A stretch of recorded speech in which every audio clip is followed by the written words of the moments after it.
Welcome, boys and girls, to Strange Stories, an evening of weird tales and otherworldly fables. This is Pony Me Bro, inviting you to join me on the other side of that ethereal chasm, that yawning gulf betwixt the mind and the heart, reason and insanity, a single destination reached by many paths, fear, horror, and mind-numbing terror. Although nothing can be more terrifying than the number of technical issues we've had tonight. So we're going to try again. We're going to read a series of short stories by H.P. Lovecraft. We'll be starting with The Other Gods and then The Mystery of the Graveyard. And if there's time, we'll go ahead and do the book as well. All fairly short. We should be able to go through these rapid fire. And then if everyone has time afterwards, we can play some comfy Super Nintendo. Clipping is still slightly there. Come on, man. Well, here. Well, let's just try. We'll go ahead. We'll see if the clipping clears up. And if the sound crashes again, we'll say fuck it. We just won't do it. Hope for the best. Cross your hooves. The Other Gods. Atop the tallest of earth's peaks dwell the gods of earth, and suffer no man to tell that he hath looked upon them. Lesser peaks they once inhabited, but ever the men from the plains would scale the slopes of rock and snow, driving the gods to higher and higher mountains, till now only the last remains. When they left their older peaks, they took with them all signs of themselves, save once, it is said, when they left to carve an image on the face of the mountain which they called Granek. But now they have betaken themselves to unknown Kadath, in the cold waste where no man treads, and are grown stern, having no higher peak whereto to flee at the coming of men. They are grown stern, and where once they suffered men to displace them, they now forbid men to come, or coming, to depart. It is well for men that they know not of Kadath in the cold waste, else they would seek injudiciously to scale it. Sometimes when earth's gods are homesick, they visit in the still night the peaks where once they dwelt, and weep softly as they try to play the olden way on remembered slopes. Men have felt the tears of the gods on white-capped Thurai, though they have thought it rain, and have heard the sighs of the gods in the plaintive dawn winds of Lerion. In cloud ships the gods are wont to travel, and wise cotters have legends that keep them from certain high peaks at night when it is cloudy, for the gods are not lenient as of old. In Ulthar, which lies beyond the river sky, once dwelt an old man avid to behold the gods of earth, a man deeply learned in the 7 cryptical books of San, and familiar with the Akkadic manuscripts of distant and frozen Lomar. His name was Barzai the Wise, and the villagers tell of how he went up a mountain on the night of the strange eclipse. Barzai knew so much of the gods that he could tell of their comings and goings, and guessed so many of their secrets that he was deemed half a god himself. It was he who wisely advised the burgesses of Ulthar when they passed their remarkable law against the slaying of cats, and who first told the young priest Atal where it is that black cats go at midnight on St. John's Eve. Barzai was learned in the lore of earth's gods, and had gained a desire to look upon their faces. He believed that his great secret knowledge of gods could shield him from their wrath, so resolved to go up to the summit of high and rocky Hatheg Kla on a night when he knew the gods would be there. Hatheg Kla is far in the stony desert beyond Hatheg, for which it is named, and rises like a rock statue in a silent temple. Around its peak the mists play always mournfully, for mists are the memories of the gods, and the gods loved Hatheg Kla when they dwelt upon it in the old days. Often the gods of earth visit Hatheg Kla in their ships of cloud, casting pale vapors over the slopes as they dance reminiscently on the summit under a clear moon. The villagers of Hatheg say it is ill to climb Hatheg Kla at any time, and deadly to climb it by night when pale vapors hide the summit and the moon. But Barzai heeded them not when he came from neighboring Ulthar with the young priest Atal, who was his disciple. Atal was only the son of an innkeeper, and was sometimes afraid. But Barzai's father had been a landgrave who dwelt in an ancient castle, so he had no common superstition in his blood, and only laughed at the fearful cotters. Barzai and Atal went out of Hatheg into the stony desert despite the prayers of peasants, and talked to Earth's gods by their campfires at night. Many days they travelled, and from afar saw lofty Hatheg Kla with his aureole of mournful mist. On the 13th day they reached the mountain's lonely base, and Atal spoke of his fears. But Barzai was old and learned, and had no fears, so led the way boldly up the slope that no man had scaled since the time of Sun Tzu, who is written of with fright in the mouldy Nicotic manuscripts. The way was rocky and made perilous by chasms, cliffs, and falling stones. Later it grew cold and snowy, and Barzai and Atal often slipped and fell as they hewed and plodded upward with staves and axes. Finally, the air grew thin, and the sky changed color, and the climbers found it hard to breathe, but still they toiled up and up, marveling at the strangeness of the scene and thrilling at the thought of what would happen on the summit when the moon was out and the pale vapors spread around. For 3 days they climbed higher, higher, and higher toward the roof of the world. Then they camped to wait for the clouding of the moon. For 4 nights no clouds came, and the moon shone down cold through the thin, mournful mists around the silent pinnacle. Then, on the 5th night, which was the night of the full moon, Barzai saw some dense clouds far to the north, and stayed up with Atal to watch them draw near. Thick and majestic they sailed, slowly and deliberately onward, ranging themselves round the peak high above the watchers, and hiding the moon in the summit from view. For a long hour the watchers gazed, whilst the vapors swirled and the screen of clouds grew thicker and more restless. Barzai was wise in the lore of Earth's gods, and listened hard for certain sounds. But Atal felt the chill of the vapors and the awe of the night, and feared much. And when Barzai began to climb higher and beckon eagerly, it was long before Atal would follow. So thick were the vapors that the way was hard, and though Atal followed on at last, he could scarce see the grey shape of Barzai on the dim slope above in the clouded moonlight. Barzai forged very far ahead, and seemed, despite his age, to climb more easily than Atal, fearing not the steepness that began to grow too great for any save a strong and dauntless man, nor pausing at wide black chasms that Atal scarce could leap. And so they went up wildly over rocks and gulfs, slipping and stumbling, and sometimes awed at the vastness and horrible silence of bleak ice pinnacles and mute granite steeps. Very suddenly, Barzai went out of Atal's sight, scaling a hideous cliff that seemed to bulge outward and block the path for any climber not inspired of Earth's gods. Atal was far below, and planning what he should do when he reached the place, when curiously he noticed that the light had grown strong, as if the cloudless peak and moonlit meeting place of the gods were very near. And as he scrambled on toward the bulging cliff and litten sky, he felt fears more shocking than any he had known before. Then, through the high mists, he heard the voice of unseen Barzai shouting wildly in delight, "I have heard the gods! I have heard Earth's gods singing in revelry on Hatheg Kla! The voices of Earth's gods are known to Barzai the prophet! The mists are thin, and the moon is bright, and I shall see the gods dancing wildly on Hatheg Kla, that they loved in youth. The wisdom of Barzai hath made him greater than Earth's gods, and against his will their spells and barriers are as naught. Barzai will behold the gods, the proud gods, the secret gods, the gods of Earth, who spurn the sight of men." Atal could not hear the voices Barzai heard, but he was now close to the bulging cliff and scanning it for footholds. Then he heard Barzai's voice grow shriller and louder. "The mists are very thin, and the moon casts shadows on the slope. The voices of Earth's gods are high and wild, and they fear the coming of Barzai the wise, who is greater than they. The moon's light flickers, the Earth's gods dance against it.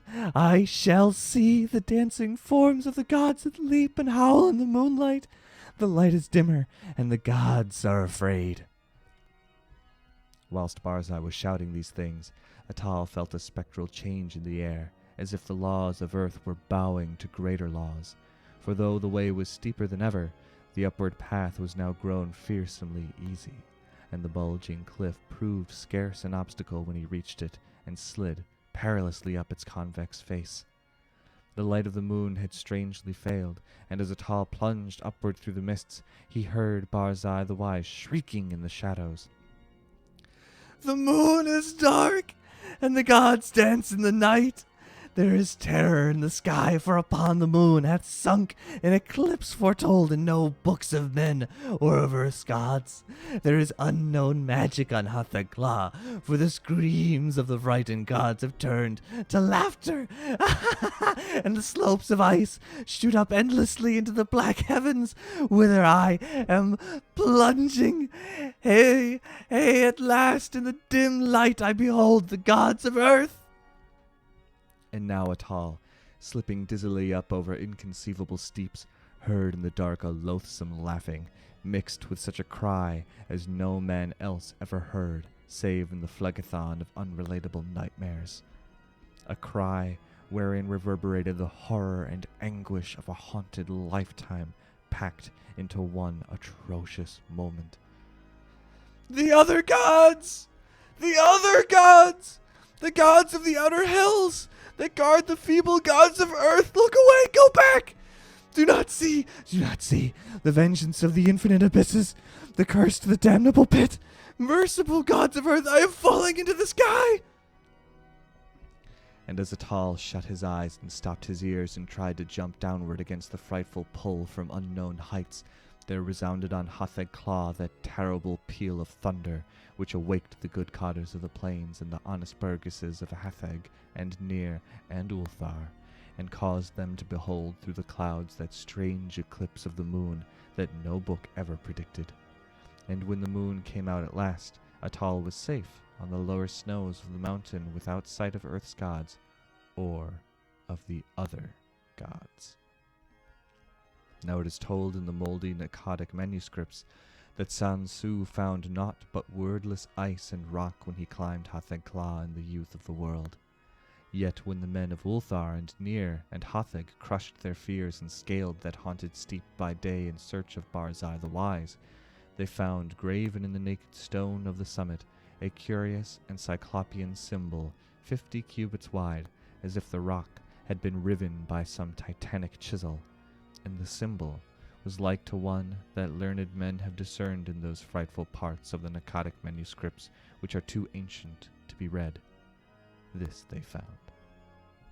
Barzai the Wise they never found, nor could the holy priest Atal ever be persuaded to pray for his soul's repose. Moreover, to this day, the people of Ulthar and Nir and Hatheg fear eclipses, and pray by night when pale vapors hide the mountain top and the moon. And above the mists on Hatheg Claw, earth's gods sometimes dance reminiscently, for they know they are safe, and love to come from unknown Kadath in ships of cloud and play in the olden way, as they did when earth was new and men not given to the climbing of inaccessible places. That was The Other Gods.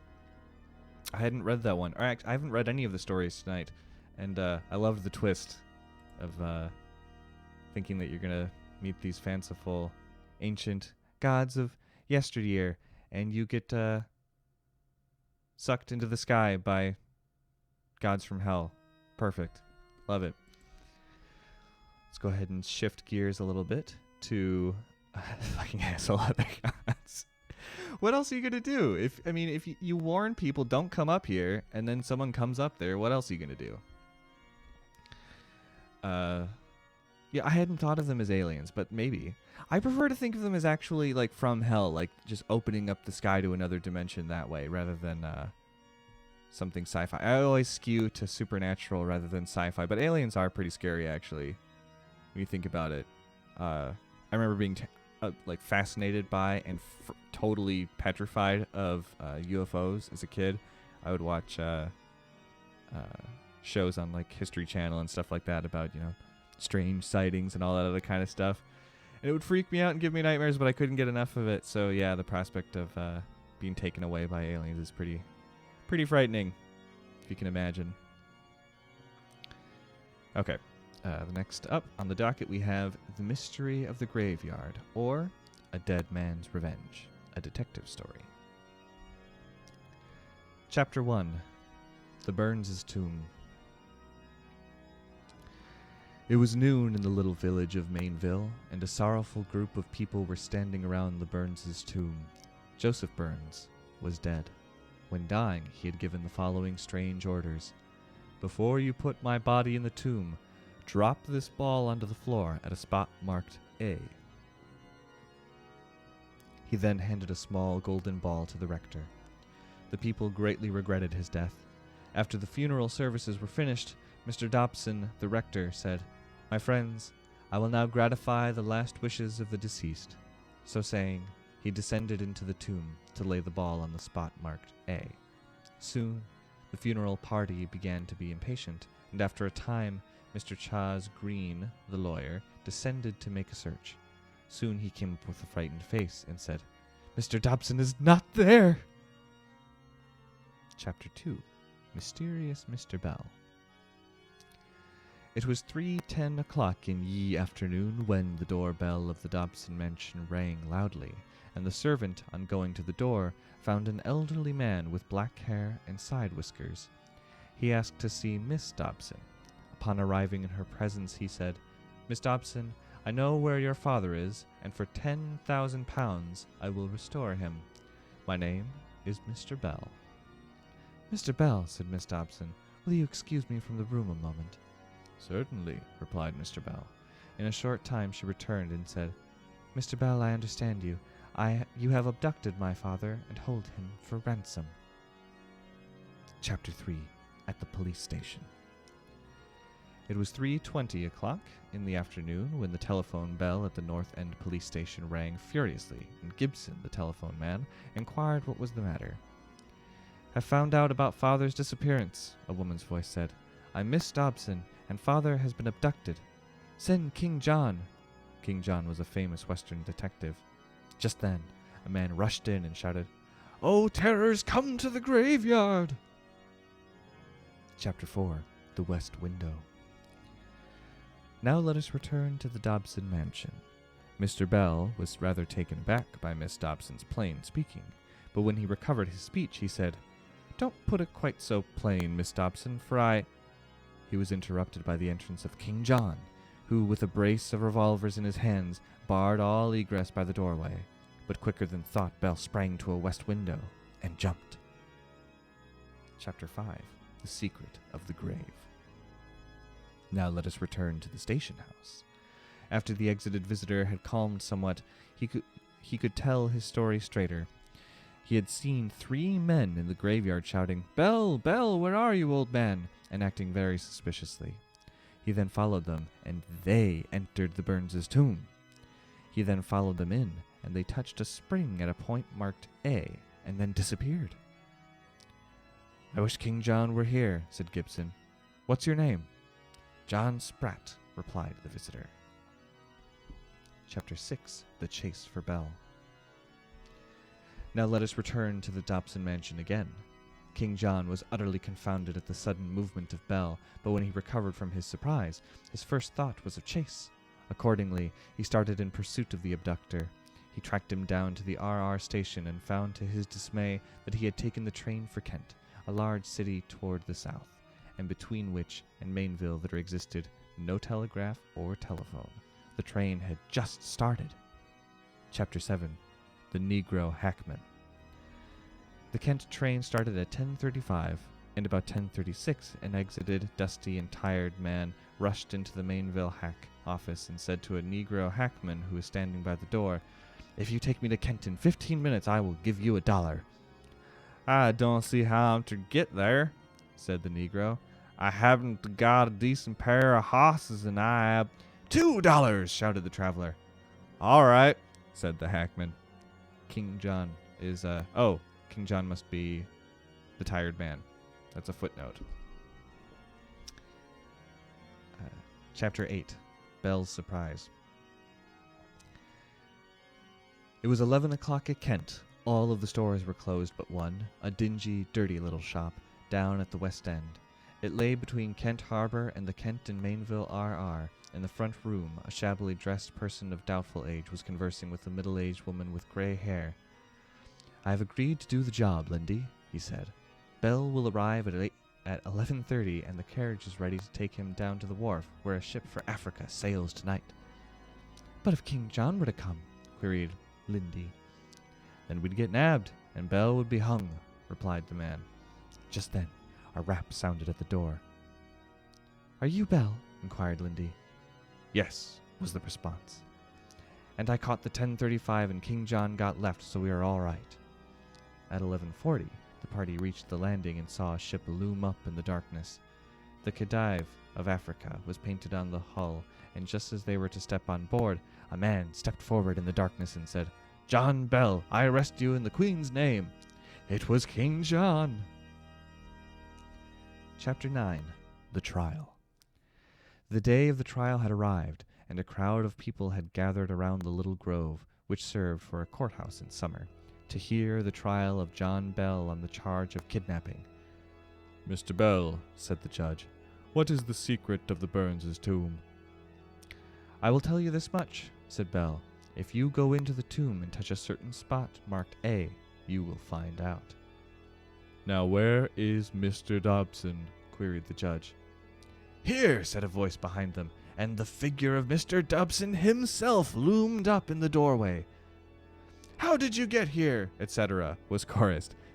"'Tis a long story," said Dobson. Chapter 10. Dobson's Story. "When I went down into the tomb," said Dobson, "everything was darkness. I could see nothing, but finally I discerned the letter A printed in white on the onyx floor. I dropped the ball on the letter, and immediately a trapdoor opened and a man sprang up. It was this man here," he said, pointing at Bell, who stood trembling on the prisoner's dock, "and he pulled me down into a brilliantly lighted and palatial apartment where I have lived until today. One day a young man rushed in and exclaimed, 'The secret is revealed!' and was gone. He did not see me. Once Bell left his key behind, and I took the impression in wax, and the next day was spent in filing keys to fit the lock. The next day my key fitted, and the next day, which is today, I escaped." Chapter 11. The Mystery Unveiled.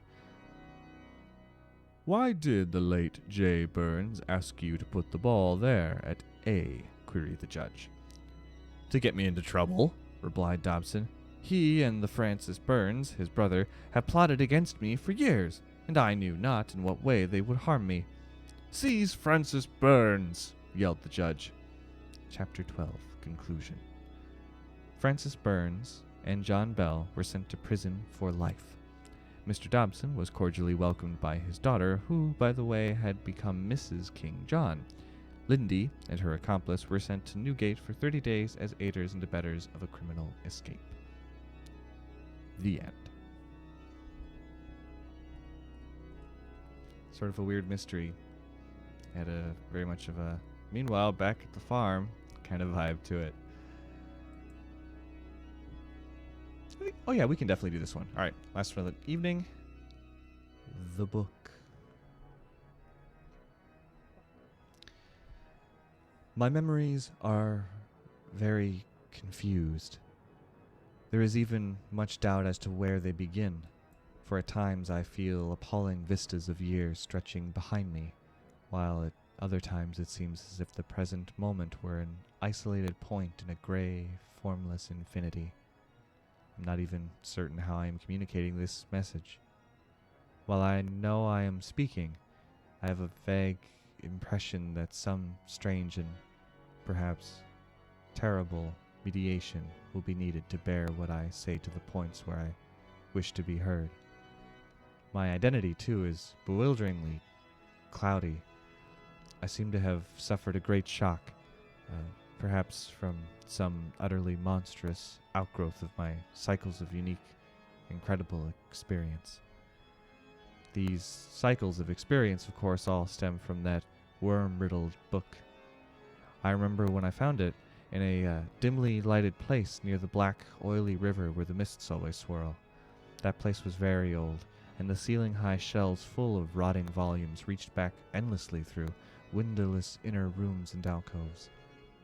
There were besides great formless heaps of books on the floor and in crude bins, and it was in one of these heaps that I found the thing. I never learned its title, for the early pages were missing, but it fell open toward the end and gave me a glimpse of something which sent my senses reeling. There was a formula, a sort of list of things to say and do, which I recognized as something black and forbidden, something which I had read of before in furtive paragraphs of mixed abhorrence and fascination penned by those strange ancient delvers into the universe's guarded secrets, whose decaying texts I loved to absorb. It was a key, a guide, to certain gateways and transitions of which mystics have dreamed and whispered since the race was young, and which lead to freedoms and discoveries beyond the 3 dimensions and realms of life and matter that we know. Not for centuries had any man recalled its vital substance or known where to find it, but this book was very old indeed. No printing press, but the hand of some half-crazed monk had traced these ominous Latin phrases and uncials of awesome antiquity. I remember how the old man leered and tittered, and made a curious sign with his hand when I bore it away. He had refused to take pay for it, and only long afterward did I guess why. As I hurried home through those narrow, winding, mist-choked waterfront streets, I had a frightful impression of being stealthily followed by softly padding feet.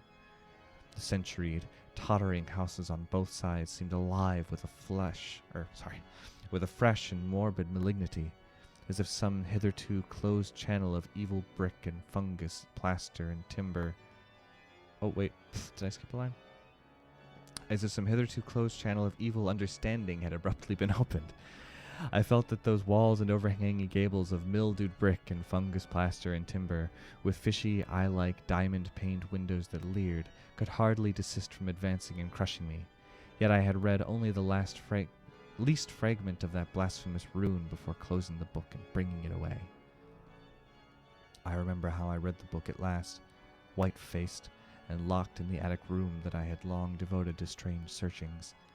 The great house was very still, for I had not gone up till after midnight. I think I had a family then, though the details are very uncertain, and I know there were many servants.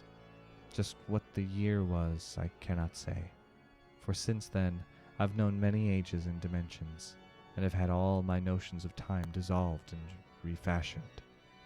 It was by the light of candles that I read. I recall the relentless dripping of the wax, and there were chimes that came every now and then from distant belfries.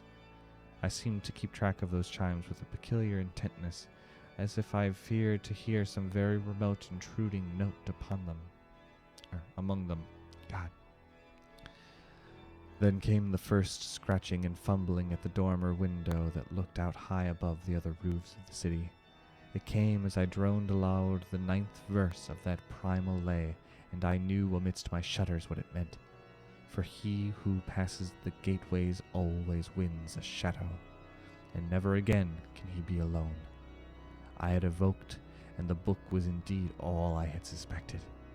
That night I passed the gateway to a vortex of twisted time and vision, and when morning found me in the attic room, I saw in the walls and shelves and fittings that which I had never seen before.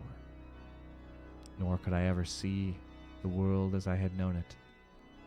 Mixed with the present scene was always a little of the past and a little of the future, and every once familiar object loomed alien in the new perspective brought by the widened sight. From then on I walked in a fantastic dream of unknown and half-known shapes, and with each new gateway crossed, the less plainly could I recognize the things of the narrow sphere to which I had so long been bound.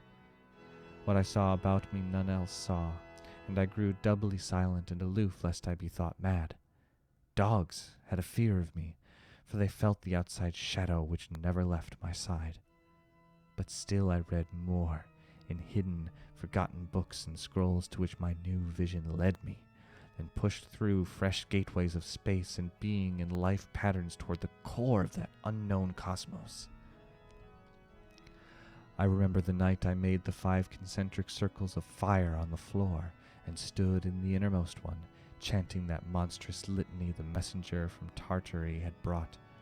The walls melted away, and I was swept by a black wind through gulfs of fathomless gray and the needle-like pinnacles of unknown mountains miles below me. After a while there was utter blackness, and then the light of myriad stars forming strange alien constellations. Finally, I saw a green-litten plain far below me, and discerned on it the twisted towers of a city built in no fashion I had ever known or read of or dreamed of.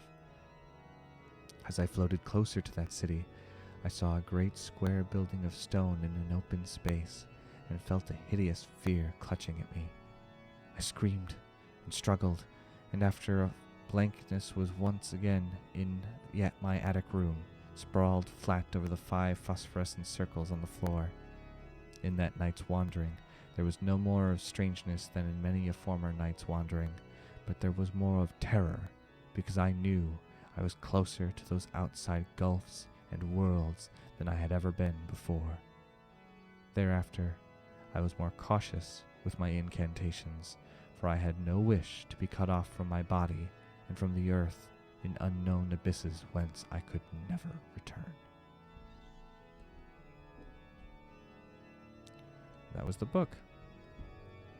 Excellent. Well, we had a nice short episode that didn't crash this time. Thank you for joining me after a long recess. If you were just here for the stories, we'll see you again soon. And if you have energy, we'll be doing some comfy streaming.